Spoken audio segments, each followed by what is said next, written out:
Buenas noches, señoras y señores. Muchísimas gracias por estar acompañándonos un miércoles más aquí en El Toro por los Cuernos. Hoy les tengo que decir una cosa. Este programa está grabado. Por lo tanto, desgraciadamente no puedo escuchar sus llamadas. Me tienen que perdonar, pero por imprevistos pues no nos quedó más remedio que grabarlo por la mañana. O sea que ya les anuncio que no van a ver ustedes en pantalla el telefonito porque está grabado. Bueno, vamos a entrar ya en materia. Miren, el último día de febrero, un día un poco especial, ¿por qué? Pues porque a veces es 28, pues porque a veces es 29, se celebra, sí, el Día de las Enfermedades Raras o Enfermedades Huérfanas. Digo se celebra porque es un buen día para poner encima de la mesa un tipo de patologías, un tipo de problemas que, si bien en principio parece que afecta a muy poca gente, luego nos vamos a dar cuenta de que afecta a muchísimos millones de ciudadanos.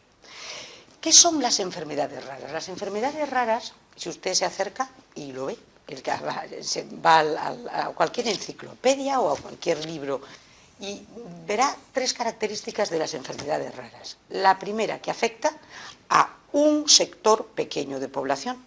Dicen entre un 6 y un 8. Vamos a dejarlo eso más o menos en un 7%. Bien. Por otro lado, que como muchos médicos desconocen el origen, el cómo, el por qué y qué son estas enfermedades, pues nos encontramos con que los diagnósticos pueden ser muchas veces diagnósticos cuando los hay, porque a veces no los hay, pero pueden ser diagnósticos tardíos que inciden negativamente en estas patologías.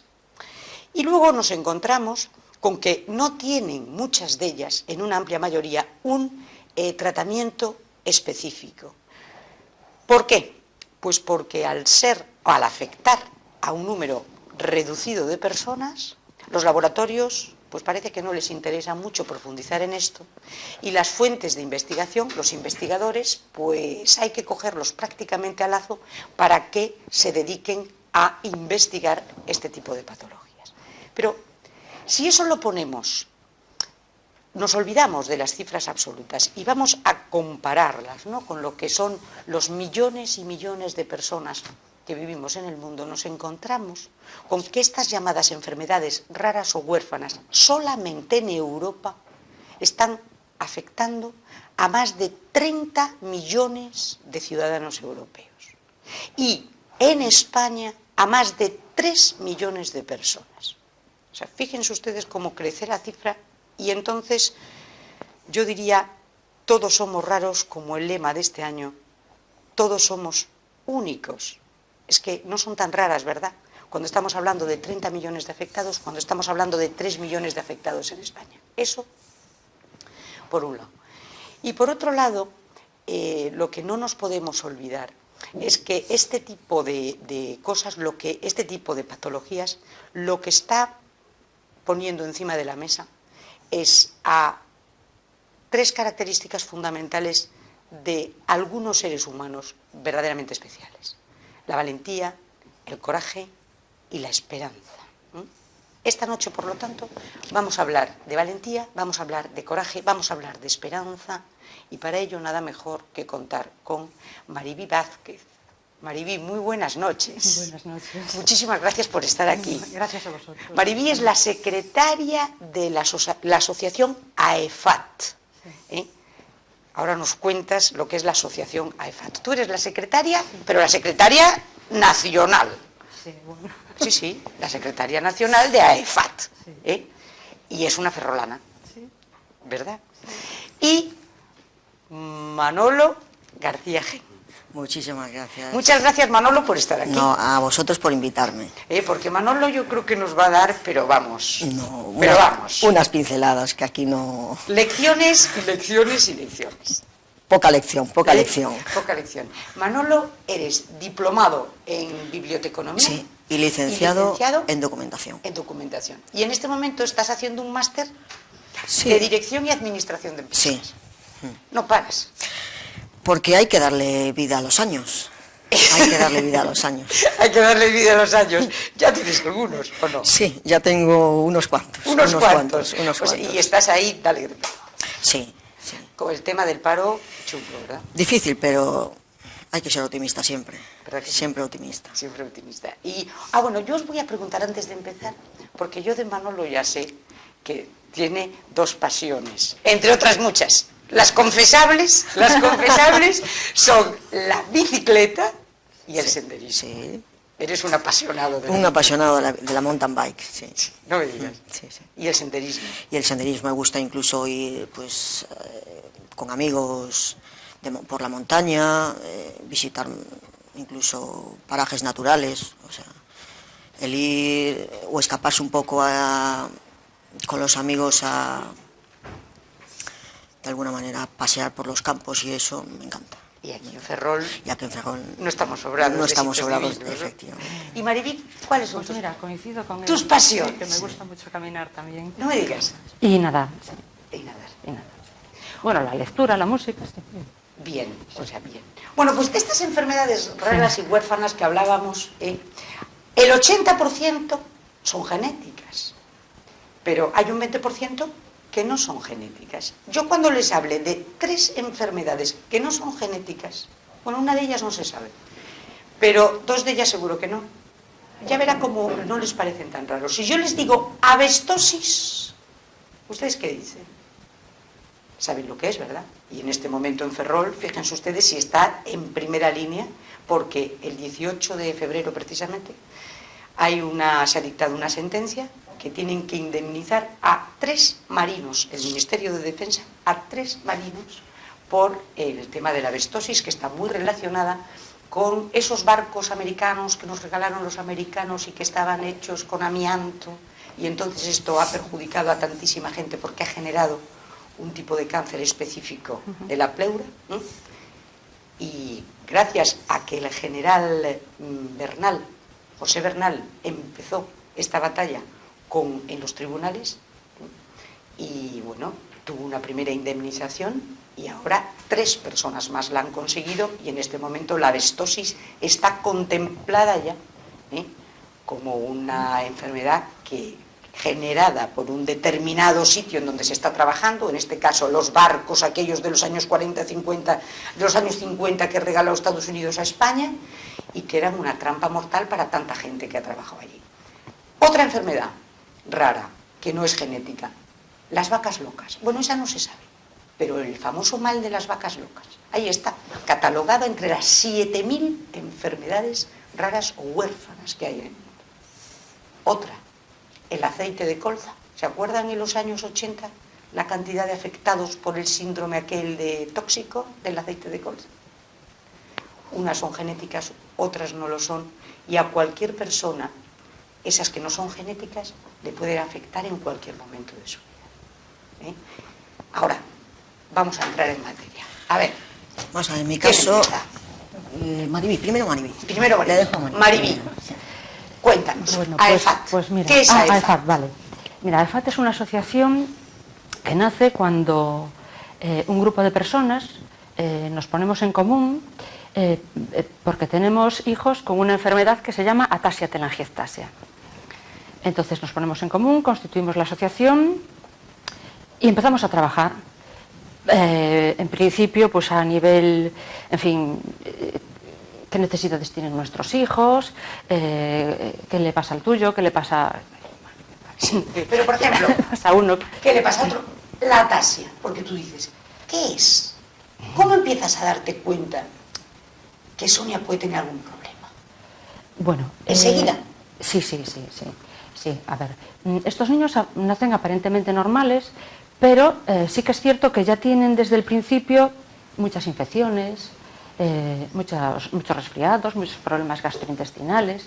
A los 2 años empiezan a ser, cuando empiezan a caminar, se les nota que son torpes. Claro, son cosas que no te llaman la atención, porque dices tú, a estas edades unos se desarrollan antes, claro, otros después, pero vas viendo que algo falla.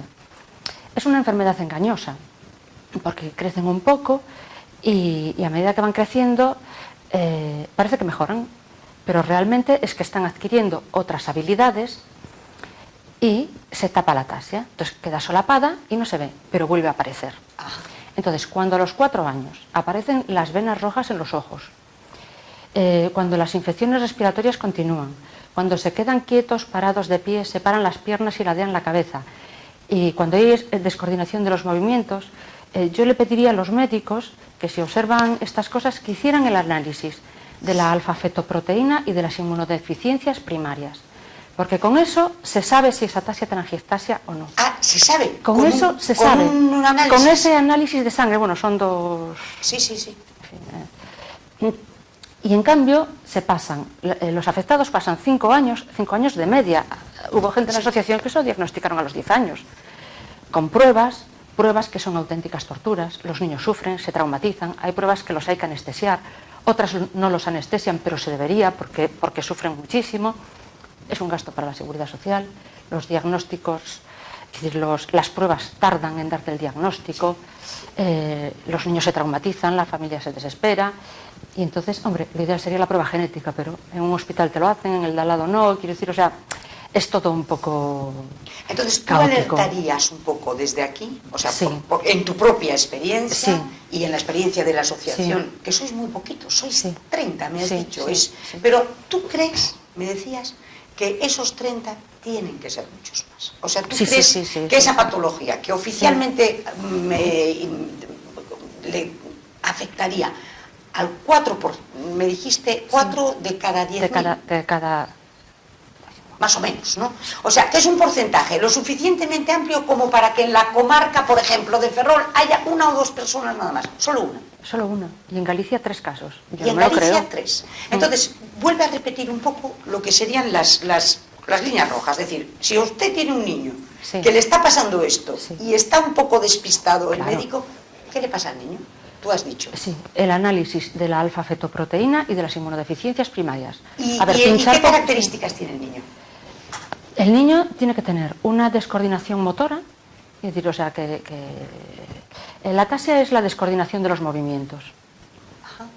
Entonces, si a mayores tiene muchas infecciones, problemas respiratorios, los neumológicos son brutales, problemas gastrointestinales, endocrinológicos.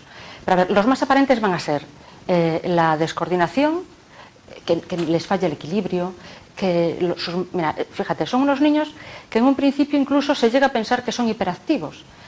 Y no lo son niños normales, o sea, quiero decir, en ese sentido, ¿no?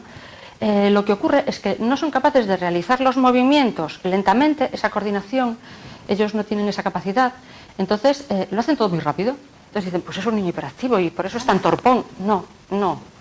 Entonces, si si coinciden todos esos factores, a ver, pinchar por pinchar no. Y tú hablabas de los ojos rojos. Sí, eso es a partir de los 4 años.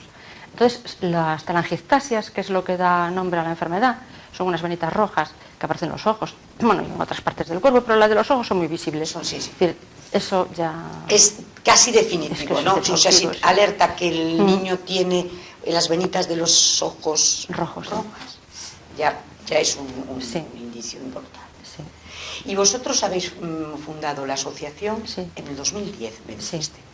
Sois muy pocos, Sí. y me ha llamado la atención porque un porcentaje enorme es en Granada. Sí. No sabemos por qué. No sabéis por qué. No sabemos por qué allí están diagnosticados, porque, a ver, no es normal que en el País Vasco haya un solo caso, y en Galicia 3. Es decir, ¿Qué pasa ahí? Es decir, pues creemos que, o bien, estamos convencidos de que hay muchos más casos. Eran 4, el porcentaje eran 4 por cada 100.000 habitantes. Entonces, si haces el cálculo, no sale la cuenta. Entonces, o bien muchos no están diagnosticados todavía, o tienen un diagnóstico que es erróneo. Entonces, le dan un diagnóstico a la familia, se conforman y se quedan ahí. Y eso es un error, porque así, esta gente empeora. Porque si tú conoces la enfermedad, sabes pues que tienes que tener cuidado con una corriente de aire, con el sol, que no te pueden hacer radiografías. Entonces, claro, si tú eso no lo contemplas, empeoras. Claro. Y si no, pues llevas una vida una mejor calidad de vida. ¿Tratamiento No hay. específico? No hay. No hay. O sea, es ir paliando Los síntomas. Los síntomas. Un catarro que no pase, es decir, que no deje de ser un leve catarro, Claro. que no llegue a ser bronquiectasia, que no llegue a ser neumonía, un leve catarro, o sea, cortarlo. Pero no hay tratamiento. Nada, no. Luego nos lo has explicado fenomenal, ahora luego seguimos. Manolo, Bueno, cuéntanos. Mi caso también es uno de esos muchos, que hay tantos en España. Entonces, el problema que yo tengo se denomina glucogenosis tipo 1A, o enfermedad de von Jerk, o también llamada enfermedad hepatorenal porque afecta al hígado y al riñón. Es una enfermedad metabólica, rara y hereditaria, y que es una deficiencia de una enzima en el hígado que se denomina deficiencia de la enzima 6-fosfatasa. Para que nuestros telespectadores lo entiendan, aquellos telespectadores que nos están viendo y escuchando, pues de alguna manera es que mi organismo no produce glucosa, o si la produce en cantidades muy pequeñas. Entonces, para de alguna manera solucionar ese problema, pues cada ciertas horas del día hay que darle alimentos al cuerpo. Es decir, la ingesta de alimentos de alguna manera provoca el aumento de glucosa en el cuerpo. Y el porcentaje de los casos que hay en España, estamos hablando de, nace uno, en mi caso, uno de cada 100.000, 200.000 personas. 100.000, 200.000 personas. O sea, incluso menor que la ataxia. Sí. O sea, mira, hay una asociación, la Asociación de Enfermos de la Asociación Española de Enfermos de Glucogenosis, fue creada en el año 1999. Yo no sé si la gente se acuerda de la enfermedad de Pompe. Pues a raíz de esa se creó esta asociación para este tipo de casos de glucogenosis. Y desde aquella, pues, uno puede entrar en la página web, que precisamente es www.aeeg.es, Asociación Española de Enfermos de Glucogenosis. Y entonces ahí ves, pues, los congresos que hay, las actividades que hay para nosotros. No pertenezco a la asociación, porque no pertenezco a la asociación. Y yo solo puedo hablar, pues, de mi experiencia, pues, en la vida diaria, porque entrar en más términos médicos, primero, sería un error, porque no tengo conocimientos para profundizar en ello, y además sería una temeridad de hablar de algo que no sé, porque hay médicos en Galicia, o sea, tenemos en el CHUS, tenemos en el CHUAC, en el Juan Canalejo. Tus dos doctores de referencia. Sí, tenemos. Hablabas de la doctora Camarero. O sea, hablabas. Tenemos, incluso en general en toda España, tenemos médicos especialistas en este tipo de casos de glucogenosis, no solo tipo 1A, sino hay varios tipos de glucogenosis que ahora mismo desconozco, no sé si hay 6, 7, o sea, cada uno con sus peculiaridades y problemas. Pero sí, o sea, hablar de temas médicos o... ¿Y el diagnóstico fue...? Vamos a ver... ¿Es fácil, quiero decir? El diagnóstico prenatal no existe. Claro. No existe prenatal, o sea... Tú no puedes verlo, hasta donde yo conozco, no hay un diagnóstico prenatal de ver si uno puede nacer con lo que yo tengo. A medida que uno nace, pues aparecen síntomas y eso, y entonces a través de una biopsia hepática sí se determina, pero no previo al nacimiento. Pero como te dije antes, Pepa, entrar en términos médicos no, porque hay médicos especialistas que podrían hablar muchísimo con mucho más conocimiento. Y sobre todo porque podría haber otro programa que viniesen aquí médicos para hablar de ello. Y entonces también querría saludar desde aquí, pues, una mención especial a todos esos médicos, enfermeros o enfermeras o personal sanitario que con tanta generosidad y delicadeza me han atendido a lo largo de estos más de 32 años de vida, con una mención especial al Materno Infantil de La Coruña y a la unidad de nefrología y hepatología del Juan Canalejo de La Coruña. Que nos estarán escuchando porque que seguro, llega a La Coruña, seguro. Así esto que llega, la Cristóbal de Ortigueira a La Coruña. Un afectuoso, o sea que nos están escuchando, saludo, seguro, un afectuoso saludo desde aquí para ellos. ¿Y en qué condiciona? ¿Te condiciona en algo tu vida? A ver, fíjate lo que te estoy diciendo. No la condiciona si se siguen las pautas. Es decir, mi caso en este caso, es decir, la glucogenosis implica, pues, evitar hiperuricemias. Para eso, pues, ingesta de alimentos, una vida, pues, normal como cualquier otra persona. O sea, no se trata de hacer grandes, pero sí llevar esas pautas que los médicos establecen, pues, para nuestros casos. ¿Y tiene un tratamiento específico? Cada caso es diferente, y los tratamientos, pues pueden variar, pero yo, una vida normal, o sea... Perfectamente vida normal, te vas con tu bicicleta, te vas andando por ahí, estás en tus estudios, en tus trabajos... Mi enfermedad se me diagnostica a los 5 meses. A los 5 meses de nacer, se me diagnostica en el Hospital Público Virgen de la Resaca en Murcia. Entonces es allí, sí, estamos hablando de hace más de 32 años. Fíjate, más de 32 años que los medios en aquella época eran escasísimos comparados con los de ahora, porque hoy tienes para averiguar cualquier anomalía que tengas, o sea, las dificultades en aquella época, pues eran muchas. ¿Que hay épocas o momentos difíciles? Sí, pero una vez que se pasan, yo creo que vale la pena. Vale la pena. Y vale la pena, ¿cómo no? Sí, y yo creo que los médicos, los profesionales que hay, médicos especialistas, que incluso, o sea, investigan, no sé cómo va ahora mismo la investigación sobre este tipo de enfermedades, pero se ha avanzado mucho con respecto a hace 32 años, o sea, que ahora la calidad de vida para este tipo de patologías o cualquier enfermedad rara, pues ha evolucionado a mejor, gracias a Dios. Este año la OMS, que dedica, ya te digo, el último día de febrero, ¿no? Sí, el este 28. Es que siempre es el 28. El 28 menos el bisiesto, que es el 29.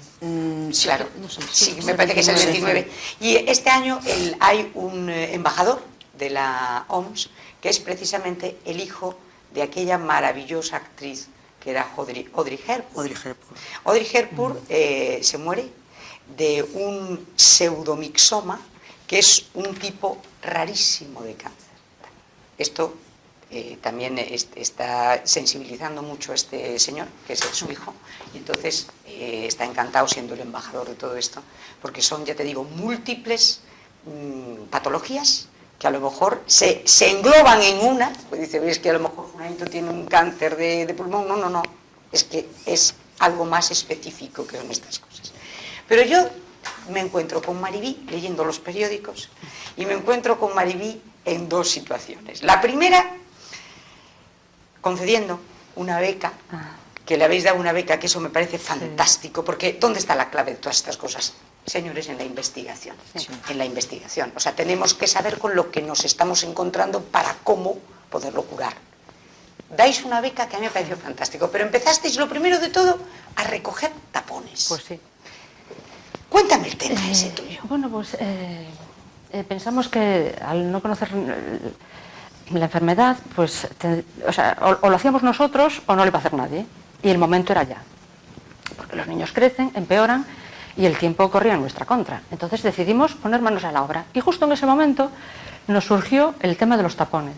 Y entonces, pues no lo pensamos, nos pusimos a recoger tapones. Llegamos a juntar 357 toneladas de tapones. 357 toneladas de tapones. Sí. Oye, ¿y por qué a base de tapones se consigue dinero? ¿Qué es lo que tú me lo puedes explicar? Porque yo digo, ¿a quién le interesan los tapones?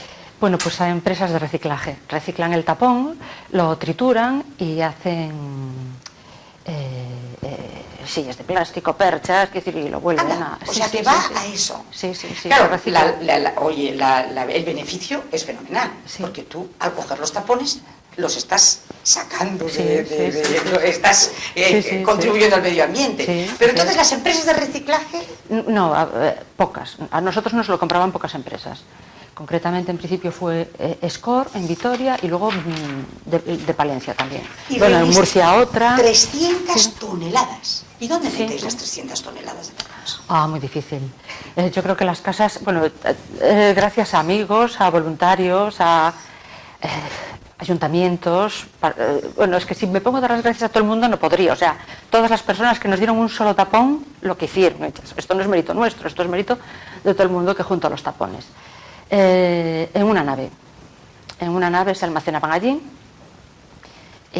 cuando llenábamos los camiones, 357 toneladas. Y de ahí salió, o sea, tu idea era el poder tener unos fondos para conceder una beca. Sí. Y de ahí salieron. Y de ahí salieron. Y salió, cuéntanos la beca, ¿en qué consiste? La beca es un estudio, no te puedo decir el nombre, pero algo así como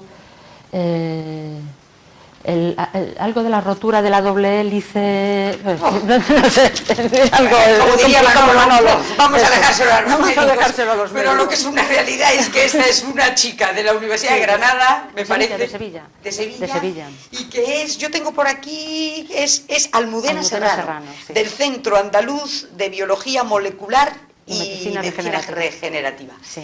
¿Y esta señora? Sí, ya empezó, está Ya empezó estudiando esto. y tiene una beca de 120.000 euros. De 120.000 euros. O sea, habéis conseguido 120.000 euros. 120.000 euros. Sí. Eso se lo cree muy poca gente. A ver, no O sea, lo no- puedes volver a decir. Hemos Sí, conseguido sí. vendiendo tapones. No todo fueron tapones. Quiero decir, a raíz de los tapones, pues la gente te hacía donaciones, te organizaba un festival de danza, una tómbola solidaria, vendían unos CDs en un colegio y te daban, yo qué sé, unos eurillos. Es decir, es que era todo. Pero lo que Entonces se llegó conseguisteis a fue movilizar a la gente. Sí, se sensibilizó hacia el problema de las enfermedades raras. Bueno, se creó un movimiento solidario.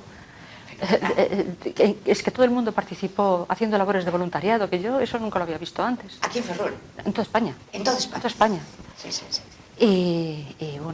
Y se concienció sobre el problema de las enfermedades raras. Sí. Y de la necesidad de la investigación, porque es que si no conoces las enfermedades no puedes crear fármacos, no sabes cómo mejorar la vida de las personas que están afectadas. Entonces es que es la base de todo, claro. Claro, porque es que también nos estamos encontrando con una industria que es la industria de la farmacia, que claro que yo estoy diciendo, es que claro, fíjate, si hay enfermedades que afectan a tantísima gente y están en pañales, porque hay enfermedades que están absolutamente en pañales, patologías que afectan a millones y millones y millones y millones de personas.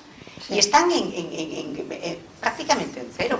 Puede ser, pues yo que sé, desde una diabetes hasta cualquier otra cosa que afecta a tantísima gente. Y se podría, yo creo, haber solucionado ya. Y te dicen, no, porque es que resulta que toda la investigación está centrada en... Bueno, y está centrada en... Y claro, fijaros, cuando el porcentaje es menor. Entonces hay que sensibilizar a todo el mundo.